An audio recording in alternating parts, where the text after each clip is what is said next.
欢迎收看，比如看美国。今天呢，我请到了我的好朋友 Greg， 他是美国演员工会的成员，也是艾美奖的得主。今天呢，我跟他一起来聊一下好莱坞里面的非裔角色。好了 Give or take. Noted. You're gonna want to get a chem stat? You think? Couldn't hurt. My client's life will never be the same. I have a statement here from one of your coworkers signed under oath. I can feel the players are being too greedy with their demands.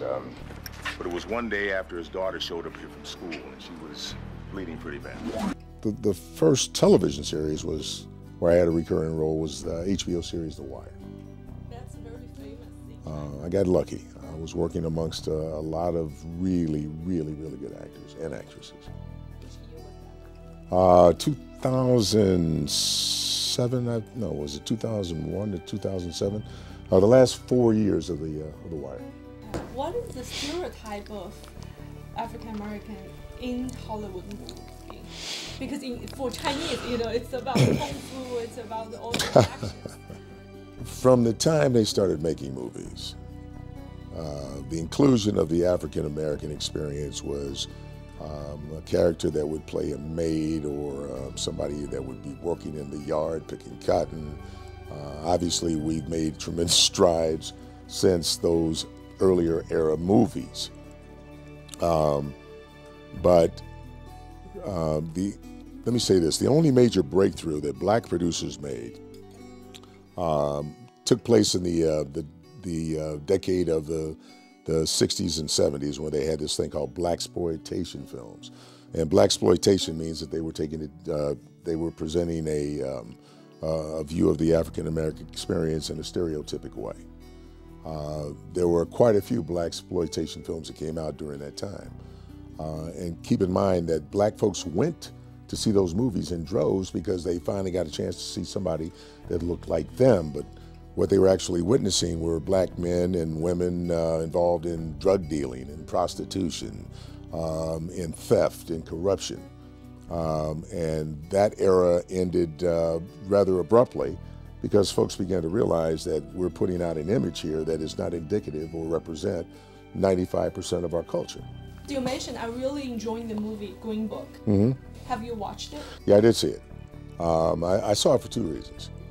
One, it's at a loss right now what the brother's name is that has the lead role in that movie, but he's from my hometown of Oakland, California.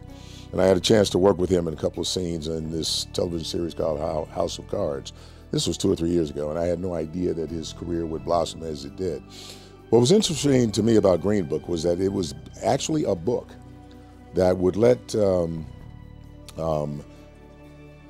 would provide information for African Americans traveling throughout the country in terms of places they could go and places they shouldn't go. Did you know about this book? Oh yeah. When I came up as a kid, born in 1953, civil rights legislation didn't go into effect until 1964.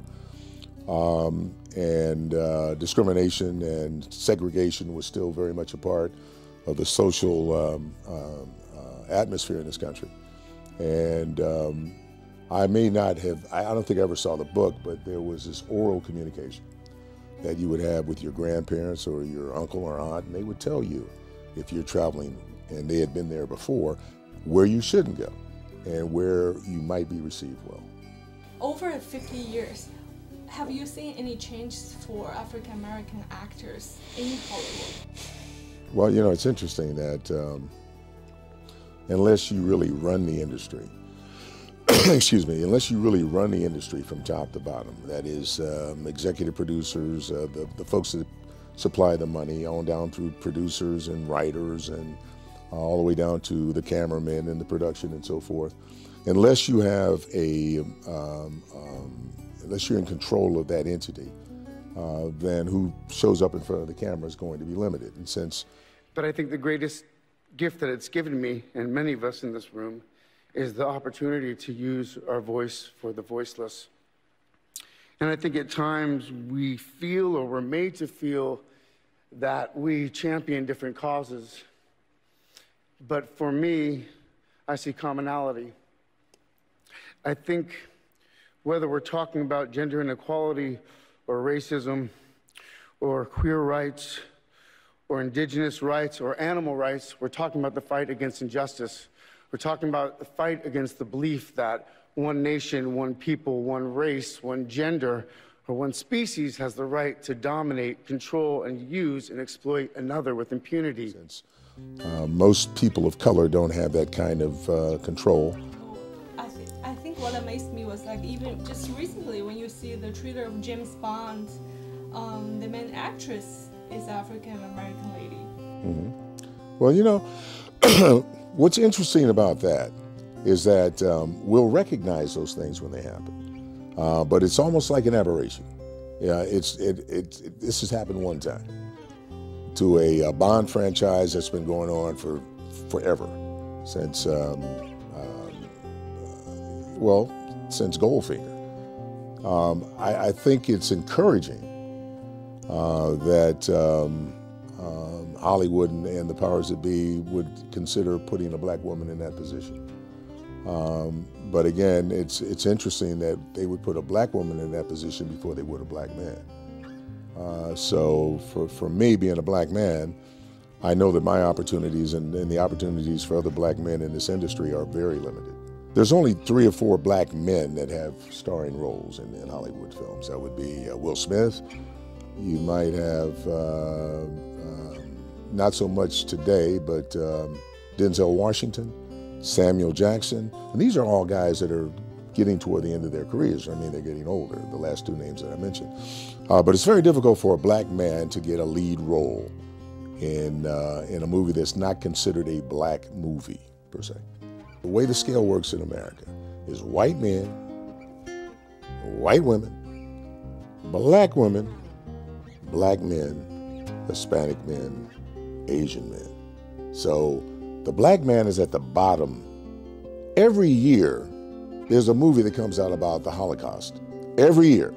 Now, the Jewish people are the most powerful people in Hollywood. They wield the power. Now, Politics. yeah, exactly.